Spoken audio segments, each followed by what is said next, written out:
Supreme Magus, Chapter 18. New Solutions, New Problems. Lit kept running until he was out of the woods, turning his head from time to time to check with the live vision if he was being followed. There is no trace of the rye, but better be safe than sorry. I'm afraid I have pissed off that thing quite bad. It's better to give it some time to vent off and search for easier prey. He was near Celia's house when he finally remembered about the magical stone. Lit activated live vision, getting a good look up close. The first thing he noticed was that the raw edges of the stone had smoothened up. It did not prick his skin anymore. The surface was still rough, but now looked like a stone marble. The buzzing sound had stopped for a while, and the magical stone's life force, despite being still at the same level, had changed significantly. Back when he saw it for the first time, its life force was like a candle, about to burn out of wax. Now, it had become steady, with a regular pulse. Warning Celia about the magical beast took priority, so he hid the stone in a leather pouch he always carried at his neck before knocking at her door. Lit explained her everything, describing in detail the size and power of the rye, leaving her flabbergasted. Of course, he never mentioned their fight. Lit told her that he had fled as soon as their eyes met, and that he got away only thanks to his magic, showing his tattered sleeves as a proof. Good gods, kid! She still refused to call him by his name. You have been really lucky. It took it easy on you. Had the rye decided to give you chase, we would not be having this conversation. Nonetheless, thanks for the warning. Instead of going to your parents, Celia ruffled his hair. How do you know I came here first? Because if you didn't, your parents would have probably locked you up in your house, and one of them would have come here to warn me in your place. Lit froze up. He had just dodged a bullet much scarier than any rye. You are right. It's better not to tell them. Otherwise, my hunting days may be over forever. Yes, I suggest you taking the rest of the morning off. Make up an excuse for those leaves and go home. Celia walked over the shed near her house where she kept her game maturating. Take this as a thank you for the heads up. She handed him a rabbit and a blinker, ready to be cooked. I was about to go in the woods.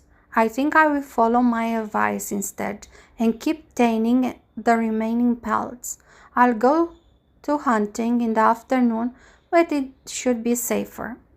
Lit thanked her with a deep bow. He knew how precious meat was in Lutia, even for a huntress as good as Celia. Not to mention she had just saved him from perpetual house arrest. He spent the rest of the morning trying to understand how to use the magic stone. It appeared to be feeding off Lit's mana, not leeching it like a parasite, more like nibbling at the mana that he naturally released, being talented in magic. The stone would simply breathe in what Lit's body breathed out, nothing more. Lit tried injecting mana into it, but to no avail. Then he casted elemental spells while holding the stone to check if their strength, cast speed, and area of effect were affected in any way. All his experiments gave no results. The stone looked just like any other. Stones do not have such a clear mana flow, and certainly they do not have any life force. Maybe this thing needs time to heal, to recharge, or something. The rye messed it up quite bad. Let's hope it's not broken. Unless it starts harming me, I'll keep it. Maybe it's some kind of treasure, or maybe I can find something about it on Nana's book. I just have to be patient. The last days of autumn passed on uneventful until winter arrived.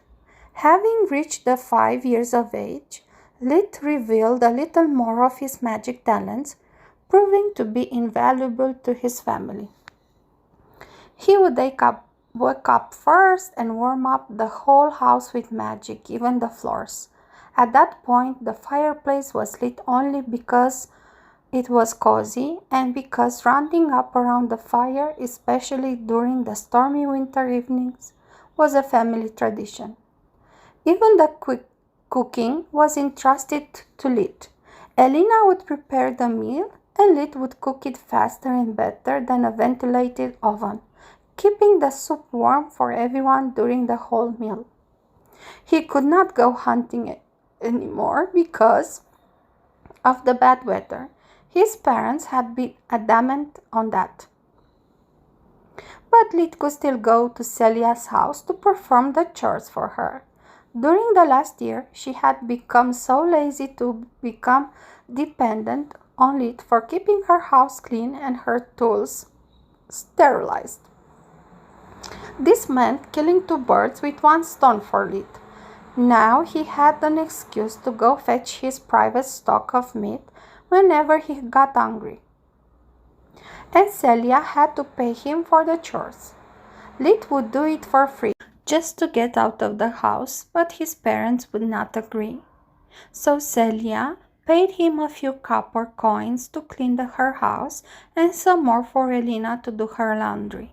Both Elena and Raz would welcome any extra income, and doing the laundry for 8 instead of 7 wasn't much of an effort, especially since Lit provided her an endless supply of hot water. "Nice to meet you. I'm Lit, Boiler Supreme," he would grumble inwardly every time. In the first weeks of winter, Lit made a very important breakthrough. He finally understood how to use Invigoration's body imaging on others. He was now able to let his mana seep into another person's body and slowly take control of their mana flow, allowing Lit to know everything about the subject's physical condition. The only way to achieve such a result was to keep physical contact, searching way-ins for the mana without harming him or her. Lit immediately used it on Tista, and his findings were appalling. Her body was full of the tar-like substance that, for the lack of a better term, he had dubbed impurities, and the cause of that was her lungs. Barely half of Tista's lungs were made up by a healthy tissue. The rest appeared like a black-brown mass that actively produced impurities that, over time, filled the healthy tissues of her lungs and windpipe, making her cough first and ill later. After giving it some thought, Lit was sure to have found a fix better than everything he had done before, but much more embarrassing. Even though now his real age was that of a 30-year-old man, he was still in a 5-year-old body, which found extremely uncomfortable the idea of speaking of certain matters, especially with the family woman. After some deep breaths to calm down, he called Ross and Elena to ask for their help and permission. He had to dumb down the procedure quite a lot to get them to understand. "Basically, I cannot cure Tista, not yet, but I discovered a way that should make her feel much better. In the best case scenario, she could even get rid of most of her symptoms." "And in the worst case scenario?" Raz asked, full of worries. "At worst, she will be the same. That I'm certain of it. But I need you to trust me." Contrary to his expectation, they did not make any objection or question. They trusted in Lit. Mastery of magic was boundless, and in their eyes, he was just a 5-year-old, while Tista was barely 7. She had yet to mature in every way. For them, it was like yesterday when they bathed together in the washtub. The first phase was the easiest. Lid would take control of Tista's mana flow, overloading her body with his mana and forcing the impurities to move away from the inner organs and toward the skin. She would just feel hot the whole time, like having a mild fever. Once most of the impurities were about to surface, Lid demanded to be blindfolded and that either Elena or Eliza witness the process. Tista was just a kid, and Lid feared that over time suspicions might arise. During Earth's Middle Ages, incestuous relationships were distinguishingly common, and he rejected even the idea of being thought of as a pervert. The second and the last phase required Tista to be soaking in the washtub that had been previously filled by Lid with hot water and soap. He clearly remembered the stench the impurities gave off, and during winter, ventilation in the house was difficult, especially in Tista condition. Cold was her worst enemy.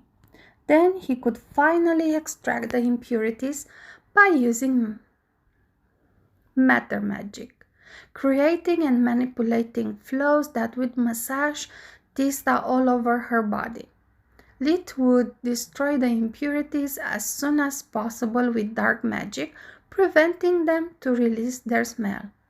It was a difficult process that required using water and darkness magic, all while keeping invigoration active.